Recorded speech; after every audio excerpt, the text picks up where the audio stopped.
Good morning and welcome. My name is Michaela Wilson here reporting your daily news. First up, on Friday, a federal judge blocked the restriction of citizens and journalists from filming the police in certain circumstances. The law was signed by Republican Arizona Governor Doug Ducey in July, which stated that it was a crime to record within 8 feet of law enforcement activity once a warning is administered from an officer. Multiple news organizations, including the ACLU, filed a lawsuit last month in the U.S. District Court of Arizona, stating that the law is vague and results in constitutional issues. The U.S. District Judge John J. Tucci issued the preliminary injunction to stop enforcement of the law before it goes into effect on September 24th. The legislation expressed their concerns over accountability and transparency with an emphasis on cell phone footage of interactions between law enforcement that has gained momentum for documenting instances such as police brutality. Up next, a mother, Marisha Leone, awoke on Friday morning when she received a call from a fellow parent warning her of an active shooter at their children's high school in Arkansas. Her son, 14, and daughter, 16, both attend Watson Chapel High School, which was immediately put on lockdown after the school received news of a possible active shooter on school grounds, making it another targeted U.S. school this week. Leon received a message from her son, "Mama, please come get me. They say 3 people got shot in the bathroom and I'm scared." After 30 minutes of waiting at the school, Leon's, amongst hundreds of other panicked teachers, students, and parents, discovered that it was a false alarm. A multitude of prank text messages were sent to the police, alerting them of an armed intruder on the campus, and stated that the shots had been fired. False reports like these are a growing problem amongst the United States and has caught the attention of the FBI. Authorities are taking note of its frequency and warning the public of its dangers. Next up, Tennessee State University is projected to enroll over 3,300 new first-year students into the TSU Tiger family for the fall. It is the largest freshman class in TSU history and one of the largest amongst HBCUs. However, this number does not include the 400 new transfers and 1,000-plus graduate students who registered for the 2022-2023 academic year. The TSU freshman class alone has more black first-year students than some universities' total minority population. University officials said that there are several factors that contributed to the soaring first-year student enrollment. This includes Vice President Kamala Harris as a spring commencement speaker, quality academic programs and faculty, a comprehensive recruitment program, the promotion of student and university achievements on a national stage, such as a new residence hall, and its biggest ambassadors, the Aristocratic Band's marching band. Proudly known as the ALB, they have had a wonderful opportunity to play on some of the biggest stages, including the Tournament of Roses Parade in Pasadena, California, halftime performance at a Los Angeles Lakers game, and named 2022 Top Marching Band by HBCU Buzz. Coming up, after 3 years of the historic partnership between the HBCU and the NHL team, Tennessee State University and the Nashville Predators have strived hard to ensure the alliance will continue. Their short-term goal was to aid TSU in accumulating $1 million in 1 month in February 2020. The long-term goal was to create an opportunity for students in the league, starting with their team in their hometown.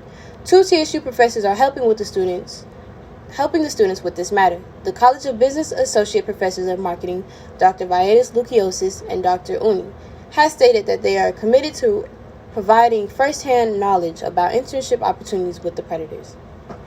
Next, the juvenile court judge in Davidson County is concerned about the increase of teen pregnancy after the abortion ban. Before the overturn of Roe v. Wade, the judge, Sheila Calloway, met with dozens of pregnant youths regarding abortions. Calloway expressed the fear of the young, expected youth who were worried about being kicked out once their parents were aware. Calloway stated, "Literally, we are having children. There are a lot of people who have abortions based on how the parent or child might hurt them or hurt their children or hurt the babies, and those voices aren't being necessarily heard." In 2019, there were more than 5,600 pregnancies and more than 900 births amongst Tennesseans between the ages of 15 and 19. Tennessee ranks top 10 nationwide for the highest teen birth rates, according to the Tennessee Department of Health 2019 report. Most Republican state lawmakers support the abortion ban as it stands, but some Democrats plan to introduce exceptions for the law for rape and incest. The Census Bureau reported Thursday that a key measure of August U.S. retail sales rose unexpectedly by 0.3% on a monthly basis following a revised decrease of 0.4% in July. Retail sales, which are not adjusted for inflation, were up by 9.1% from a year ago.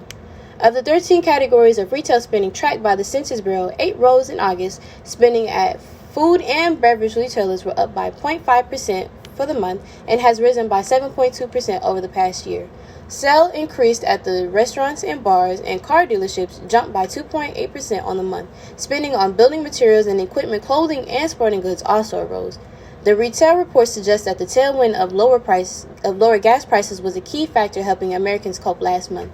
This raises the worrisome prospect that a wintertime spike in gas or home heating costs could trigger a significant retrenchment, since consumers have less dry powder today than they did a year ago. When household balance sheets were better fortified with savings from lockdowns and government assistance. Consumers are still spending in many cases, however, they are taking home less, Stifel chief economist Lindsay Borghese said in a research note. With inflation continuing a relentless climb, shoppers are struggling to keep up with elevated prices eroding purchasing power, she said, adding that changes in spending patterns indicate that consumers are beginning to get concerned about their financial security. Next, Young Ho Koo has come a long way from not knowing any English to becoming a kicker for the Atlanta Falcons. He has become the NFL's most improbable success story. He is now the second highest paid kicker in the league since he signed an extended 5-year contract with the team earlier this year. However, everything has not been smooth sailing for this star kicker. In spite of his collegiate career with Georgia Southern, where he transformed a team record of 88.6% of his field goal attempts, and he became a finalist for the Lou Groza Award for the nation's best kicker. Back in 2007, Koo went undrafted and was later signed a free contract with the Los Angeles Chargers not too long after. Young Ho Koo swiftly impressed, winning the starting role in preseason over incumbent kicker Josh Lambert and was given a long-term placement on the team. Finally, Phantom of the Opera is ending its Broadway run. Andrew Lloyd Webber's musical has been on Broadway for 34 years. The final show will be held in February 2023, but not before celebrating its 35th anniversary.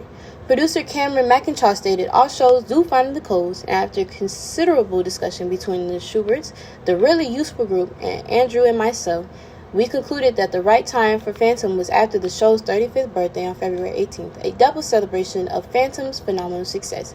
However, McIntosh confirmed that the Phantom production will continue internationally, which included London's West End production, which launched shortly after shutting down during the pandemic, Australia, and the first Mandarin language production, which debuts in China next year. My name is Michaela Wilson, signing off.